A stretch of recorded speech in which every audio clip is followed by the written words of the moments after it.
Puffy అని ఒక చిన్న డ్రాగన్కు ఒక పెద్ద సమస్య ఉండేది. అది తుమ్మినప్పుడల్లా ఫైర్ వచ్చేది. అలానే ఒకరోజు పఫీ తుమ్మడం వలన ఫైర్ వచ్చి ఒక చెట్టు కాలిపోయింది. ఒక చెరువు ఆవిరైపోయింది. గ్రామంలోని ప్రజలు చాలా భయపడ్డారు. పఫీకి చాలా చింతగా దుఃఖంగా అనిపించింది. అప్పుడు ఒక తెలివైన గుడ్లగూబ పఫీకి ఒక వెచ్చని స్కార్ఫ్ ఇచ్చింది. ఇది నీకు తుమ్మకుండా ఉంచుతుంది అని గుడ్లగూబ చెప్పింది. పఫీ ఆ స్కార్ఫ్ని మెడకి చుట్టుకుని గట్టిగా ఊపిరి పీల్చుకుంది.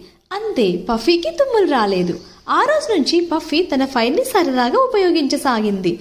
మార్ష్మెల్లోస్ కాల్చుకుంటూ గ్రామ ప్రజలు అతనిని సంతోషంగా ఆహ్వానించారు. మరి ఈ కథలో నీతి ఏంటో చూద్దామా? ప్రతి సమస్యను సరైన సహాయం మరియు అర్థం చేసుకోవడం ద్వారా శక్తిగా మార్చుకోవచ్చు.